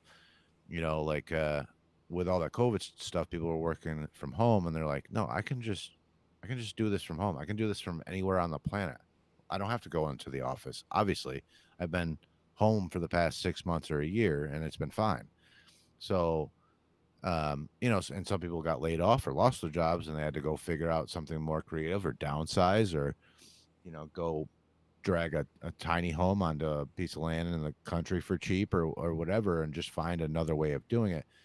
And I think the sort of the illusion of the American dream is falling away, and people are looking for more creative ways to make income, or make a livelihood for themselves. And whether that's like sort of minimalism or a more nomadic lifestyle, or just finding remote work, kind of freelance so you can go live out in the country for cheap to keep your costs down, or just finding like a series of. I mean, I know people that just live on like a series of different hustles, whereas like between these three or four different things that they're doing to make money, they keep the bills paid, and it's fine. They like what they do, and I think more people are starting to reevaluate, their relation, like what is life really about? Am I going to work just to go to work, just to to go to sleep, to fucking watch Netflix, to put gas in the car, to go back to work and sit in my cubicle and waste the next 40 years of my life? Or am I going to find out like what I really would like to do with my life, and try to figure out a way to make money doing that, or just not getting your soul sucked out working in some cubicle under like fluorescent lights. So I think people are starting to like change the way they think about these things a little Yeah, bit. yeah, I have seen people that are totally bought into the system, attempting to do stuff for themselves and build something that they can do on the side. One example that I can think of is I have a buddy that he was exactly like you're talking about, is a guy that found himself working from home a lot, and even before the lockdowns, all that stuff happened where everybody went to remote work. He had started a little side thing, getting into like these cheap CNC mills and doing some 3D printing stuff, and he turned that into that hobby, uh, which was, it just started off with some woodworking on a CNC mill, making little putter things for disc golf because he's super into disc golf. And he turned that into an Etsy store and started making those things. And then that turned into other products that he was making, and started a whole little wood shop with his little CNC mill where he can do custom engraving on different products that he made. And he found a good product, which was like these tequila boards that he sold just before the holidays, where it had the spot for your glass and a place to put the salt for your put salting the rim of the glass, and then little spaces for little tequila things, and would do custom messages in it and everything. And he actually was able to make a pretty good chunk of change through his little Etsy shop, and still running it, still very successful, 5-star reviews on all of his products and everything. And all while he does his day job, he can fulfill those orders and stuff in the spare hours of the day, and keep his little CNC robots making him money while he sleeps, basically. Yeah. So imagine, so say your buddy, he didn't want to work for his day job anymore. All it would really take is just maybe two or three other little side hustles to keep steady money coming in, and he would probably end up working a lot less. He'd do a lot of his printing or milling or whatnot, but find a couple other avenues of revenue, and that would be more than enough to cover what he's making off his day job. You know what I mean? Mm-hmm. Probably for a lot less time, and like you said, it's the machines are running while he's sleeping. You know what I mean? So he's got a lot more time to do what he wants, and he's making decent money, and he's doing something he likes. I think I hope more people have the opportunity to just take that jump and find out what it is that you want to do, and do that, and not work some shit job you hate. There's a hustle out there for you. Anybody can do it. You just got to find out what that is and develop a little bit of skill, and maybe it takes you a couple different hustles to make the ends meet or whatever, but um it's pretty doable. It's really not that hard, and it's going to start with like how your buddy's doing it, where you're doing it and working a full job, and it's kind of sucks for a little bit, but it's that's how you make the transition. Yeah, and I like what you said earlier about how your wife and their podcast, I think it's called "Let's Make Some Shit" or something like that. I Yeah, think that's it. Let's make some shit. the Yeah. last time I saw it on Twitter.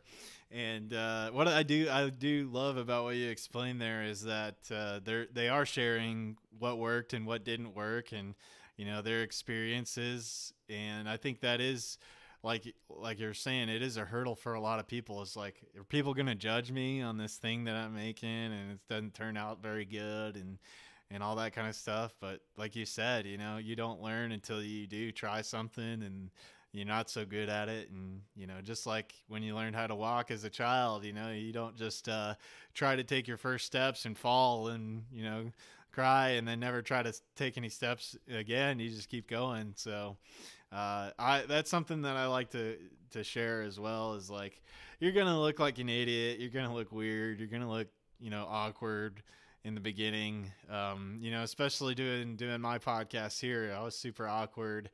um, and just getting on the air and talking, and even having to do the solo shows. Like, how do I come up with a show? How do I put this together? How do I look? How do I make my screen look and everything like that? And you just spend the time and dig into the information. There's plenty of stuff online to teach you, and I learned a lot from the Rondon that's here in the chat right now. That he helped me with technical issues on with OBS and everything like that. And you just start learning as you go, and kind of trial by fire is the best way, I think, for you to learn stuff. Get thrown into the cage with the wolves and throw it in the ocean. It's kind of sink or swim. See how you do it, and continue to get better over time. Yeah, that's exactly right. And the thing I like about their show is, like, so you can go learn a whole bunch of different skills on YouTube, but you're usually learning skills from people who have already somewhat mastered that skill, right? So you don't get to see how they screwed up in the beginning. Do you know what I mean? Like, you don't get to Right. see their fuck ups in the beginning. So for some people, I think that can be sort of intimidating for them to make that leap to try it themselves, because they're like, they're not seeing like this, that the way this dude got here or this person got there is they screwed up a whole bunch and got good at it, right? So but now you're seeing sort of the finished product of where that person has already mastered that skill. So the newbie, the person that's never tried it before, they're like, well, I can't do that.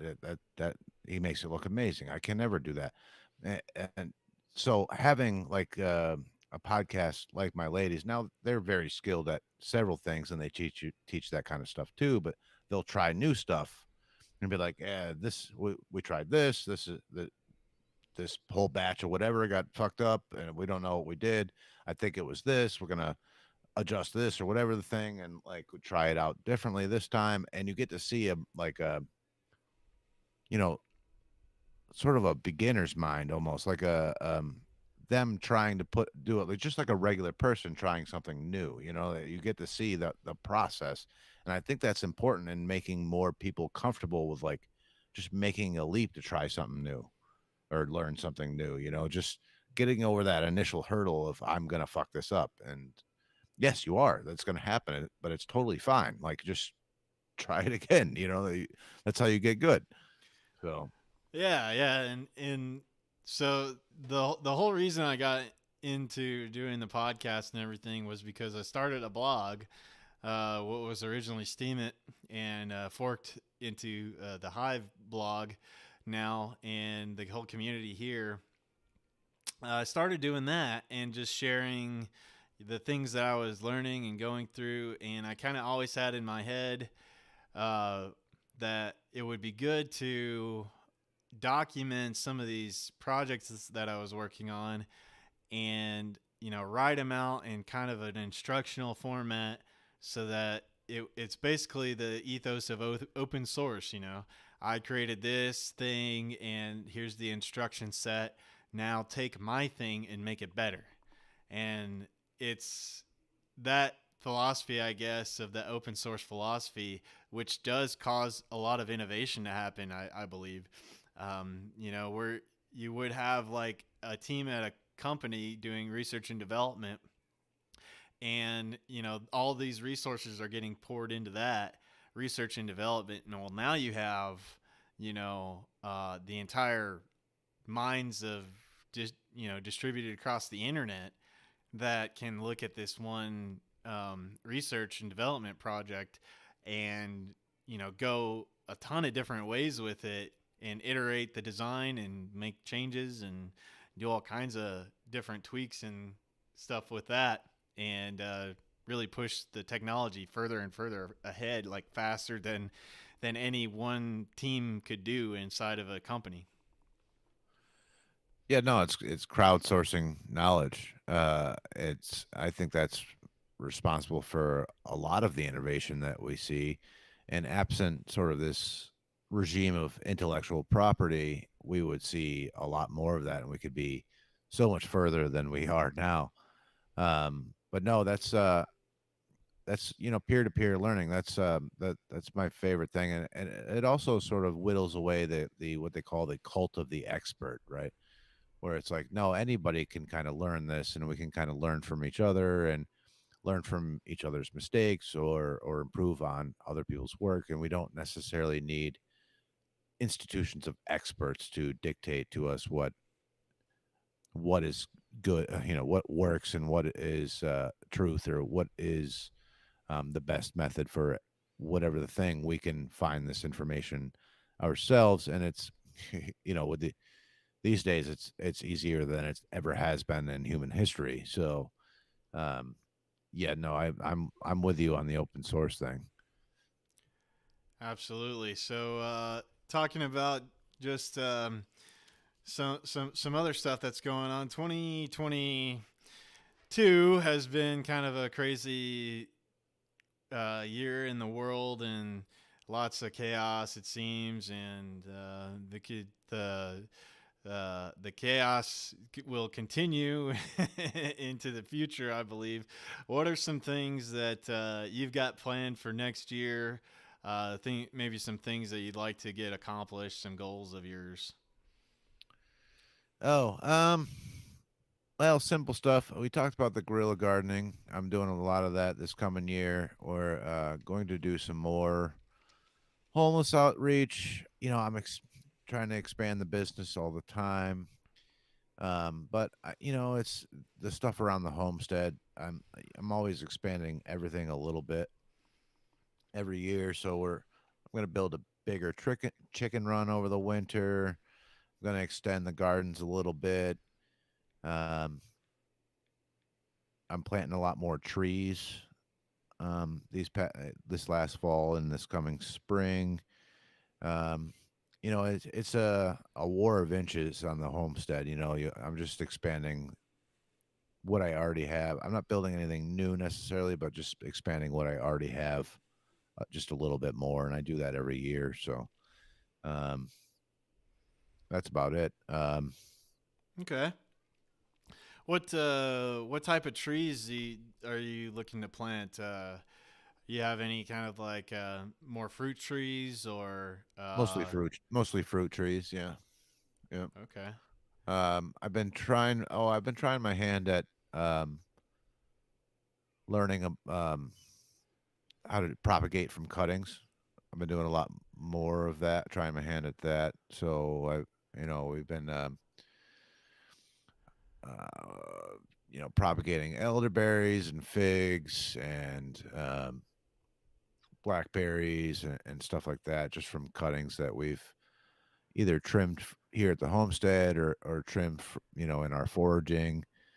Um, so it's just been I've been doing that's my newest skill, I guess. I've been trying to pick up get better at this year. And so I've been doing more of that, and I probably end up incorporating some of that into the guerrilla gardening, and yeah, I don't know. That's and the usual homestead stuff. We got a whole lot of planting to do and what have you over this next year, and then I come into my busy season with the business, and so I would just be wide open all year. So Okay. What type of food forests do you have? Like approximately like are you doing the zone type thing with permaculture, or are you doing like rows, like silvopasture, or Oh no, it's more like guilds, so more like zones, like permaculture. There's already an existing, so like one of them I'm building for a customer of mine. They already have like existing woods, so they already have the the tall over canopy. So it's just a matter of right now I'm sort of putting in what they call understory and building like smaller guilds of things that like to be under canopy, and building up some hugelkultur beds from some fallen trees that are there, and getting a decent compost system set up for them, and just kind of a lot of that stuff. Introducing some um, native plants and vines to the area, and just working with what's already there mostly. Um, so no, not like rows like a forest like that, and more just making making kind of your different zones and adding guilds of yeah, making beneficial it work plants with that whatever was work in synergy with yes, exactly right. those systems. Yeah, adding into like sort of the existing ecosystem that's already there. So yeah, trying to just tailor it more towards having more edible plants. Awesome, awesome.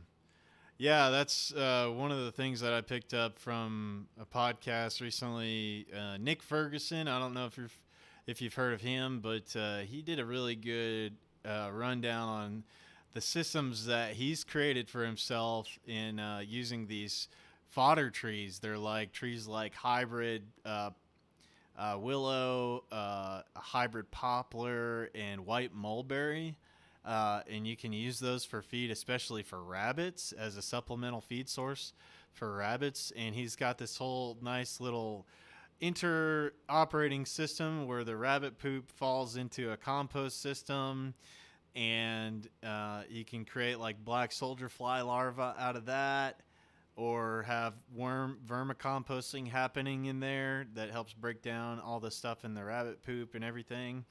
And he's turning around and then using that as some feed for his chickens, and also creating soil with the chickens and the composting system. And so it's all kind of like everything can be used on his own piece of land to help increase and continue the abundance in the systems. Um, are you guys doing any kind of stuff with livestock? You guys got some livestock going with your farming efforts? just chickens. No real livestock. We also our chickens eat a lot of our scraps, so we try to create our own like sort of a closed system in that sense.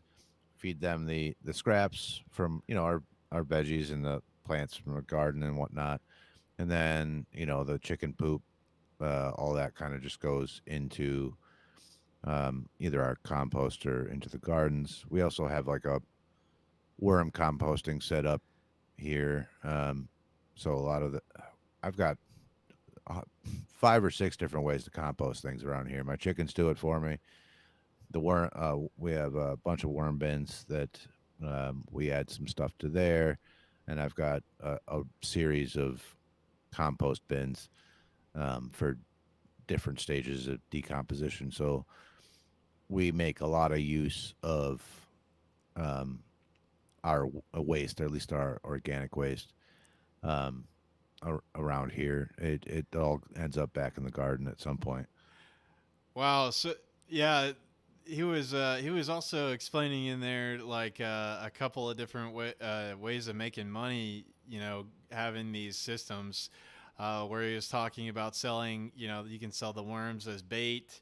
Yep. For fishermen, and then also he was talking about there's one type of cockroach that you can raise, and these people that grow have bearded dragons as pets have to buy these cockroaches to feed to their bearded dragons, and these cockroaches are like all sold out a lot of times. And so he was saying, you know, if you find something like that that's sold out, you know, there's money to be made there because the market's not, you know, the demand is not being met in the market, and they can't keep up with the demand. So Interesting stuff like that. If you can stomach, messing with cockroaches, Right. there's opportunities there. I know a lot of people don't like Yeah, messing with that those. or mealworms or even like black soldier flies, like you mentioned, like all of those are there's money to be made in selling those as well, and also mealworms make good feed for your chickens if you got a bunch of them, or and there's lots of little things that you can do that have use on your homestead as well as also being a source of revenue. You know what I mean? So I don't know if I would do cockroaches just because, They're weird, man. well, they're weird, and if you end up not selling them, there's not much else you can. I guess you could feed them to your chickens; they'd probably eat them. Yeah. But if you were doing like mealworms or regular worms or what have you, and you ended up having a bunch that you didn't sell, I can always feed them to my chickens. You know what I mean? Or Yep. throw them in the compost bin or whatever. So Or if you it's had a always, little pond, you could throw it in the pond to the fish, feed some yep, fish with it. feed the fish. Exactly right. So yeah, it's not. I like having things that have a bunch of uses. Yeah, Um, yeah, stacking functions. yeah, exactly right. So I haven't tried to sell the my surplus worms because I'm always like, "Oh, I can always use more worms." So if I get too many in my worm composting system, I just end up throwing them in my garden or feed them to the chickens or whatever. I don't whatever I would get from selling the worms as bait is not worth it to me. I'd rather have them because they're useful to me around the place. But I could see if I were to sell them, I would have to like double my production at least of worms. So I always have like more than enough for me, and then maybe sell the surplus. But Yeah. Um. Okay. We're coming up on the end of the podcast here. I know that you put out a tweet recently, and you were describing that your truck is having issues right now, and you got a GoFundMe out there for that. I know it's tough when you are trying to make your own income and dealing with a truck that's broken down. I've experienced that myself. So, if you want to tell people a little bit about that, if like maybe I'll be putting that into the show description tonight. But if maybe you want to explain that situation a little bit to the audience. yeah, thank you, man. So my truck broke down. I have a Duramax, 2015 Duramax. It's a diesel, and it broke down the other day, and it's that's what I make my money on. That's the primary source of hauling everything I need with my landscaping company. So it broke down, and I thought I had gotten some bad fuel. Long story short, it turned out that that particular couple of years of the Duramax, Chevy was putting a fuel injection pump that was not suitable for American fuel, American diesel. It's made for mostly the diesel in Europe, which has more sulfur in it. So Mm. that went bad. And when those things go bad, there's a bunch of gears inside of that shred and grind a bunch of metal shavings. And there's nothing to prevent those metal shavings from going into the rest of my fuel system. Oh man. So that means fuel injectors, fuel rails, fuel lines, fuel filter, housing assembly, all this kind of stuff. And all of a sudden, the estimate ends up being like $13,500. And now the representative, there's been several lawsuits over this fuel pump, and the representative from GM says, "Oh well, we're not going to do a recall, or we're not responsible because it's only a minor inconvenience to our customers." And that's a minor inconvenience that's like $13,500. And then now I'm a landscaper, and we're heading into winter at this point anyway. And I was, I had money saved, but it's always tight during winter. And then this came out of nowhere, where all of a sudden I got this $13,000 expense, and I was just not prepared for it. It put me in a bad spot. So yeah, that's got me stressed out, and it's going to be a tough winter because of that. Because that truck is how I make my money. And also, fuck GM. They're really pissed me off. I'm never buying a new truck ever again, dude. Everything I buy is going to be pre 1990. Yeah. Because they're all junk now. So They yeah, are, man. I have a Ford, and it is a 2003, but some of the components they put in the system, some of the ways they designed it with the exhaust gas recirculation, and it causes corrosion in there where it's like circulating the cooling fluid through the exhaust and everything, and then they use plastic components in the water pumps, and yep, a lot of this stuff is just like being cheap and planned obsolescence, that's exactly it. Yeah, a lot of these things, they make aftermarket components that are more fortified and everything like that. But if you get caught in a situation that causes a catastrophic failure like you're talking about, you're just SOL with this big bill that you gotta try to yep. figure out or repair it on your own. But good luck. That sounds like a whole engine overhaul issue, because that's It's going to the Yep, affect the ejectors and the yep. freaking cylinders and everything if all that crap gets in the system. Yeah, the whole fuel system's got to be replaced basically. And I could do it myself, but the vast majority of the cost of that isn't even the labor, dude. The parts alone are $10,500. That's just the parts. Wow. So yeah, a fuel injection pump for that truck is like 5 grand. And um yeah, no, it's just like I could do it, and it would probably take me a lot longer than maybe the mechanic would. But I'm really only saving myself like 3 grand. It's the parts alone that are like 10.5. So I'm like, what the fuck, man? So, and it could have been so easily avoided. They could have just put a different pump on it for the United States trucks, and it might have cost them a few more dollars or whatever a piece. But they just passed that. They just screwed the customer again and just passed that cost along, and I got stuck holding the bag.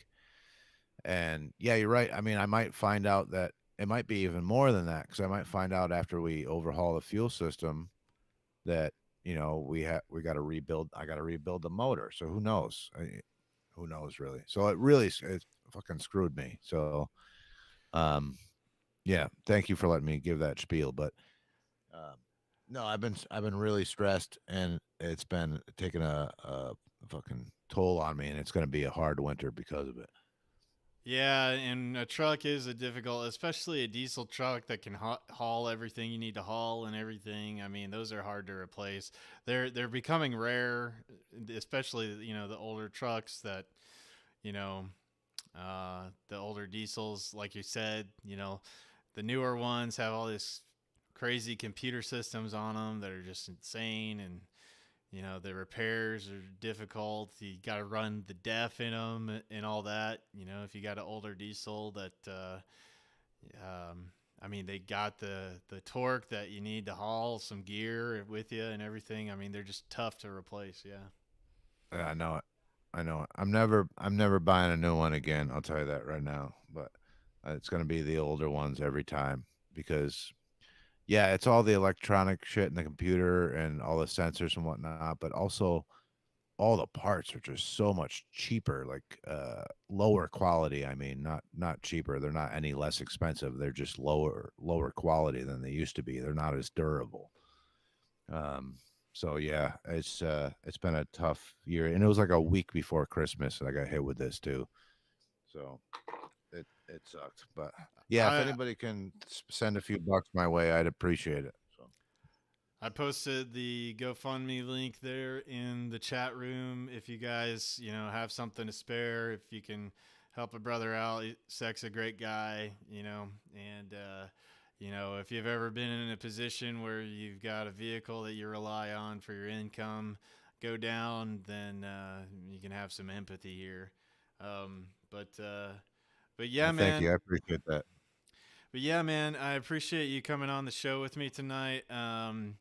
Is there where can people find you, Sec, and how can people tune into the podcast and all the places that you're at? Well, I am at SEK McGora on Twitter, Telegram, and Discord. Um, the podcast is Agora the Podcast. It's on Anchor and Spotify and wherever else Anchor posts to. Um, we have a Telegram channel for the podcast. It's Agora the Podcast. You can just find it there, and a Discord server for the podcast. Um, but yeah, those are the best places to find me. If you can't find it, just reach out to me on wherever at Sec Magora. That's my handle for everything. Awesome, awesome. But thanks for having me on, dude. This was fun. It was a great time. Yeah, thank you, man. One of the comments was Uncle Bonehead. He said, "You got a great radio voice, man." I do. Yeah. He said I've heard you that got a an bunch. awesome I think radio voice. I've heard that a bunch, but I think I sound like an 80-year-old man. I don't know. But I guess No, I man, do. you got that smooth voice, man. Yeah. I'm Barry White over here. Barry White, yeah, the deep baritone, yeah. So thank you for the chat, everybody that came to hang out for the show tonight. We'll be back next week and with another Meadows and Makers podcast. Appreciate everybody that tunes in. Love you guys. And enjoy the rest of your week and keep staying awesome. Or as Shaq likes to say, be excellent to each other. Yeah, man. Well, thank you so much, brother. And let's continue chatting and staying in touch and keep bringing you back on, man. Yeah, for sure, man. Thanks for having me on again, and I'll talk to you soon. Have a good weekend or week. Yeah. Thank you, brother. Yeah, good luck with all your efforts, and we'll get this podcast out. I think it's got to do its processing or whatever after we go live, and then it'll show up as a replay. Should show up pretty soon. I've got all your links there in the description. If there's anything I missed, just let me know, and I can add it. I can add it to the description. Yeah, right on. We're done live streaming, right? I am stopping the stream. Oh, okay.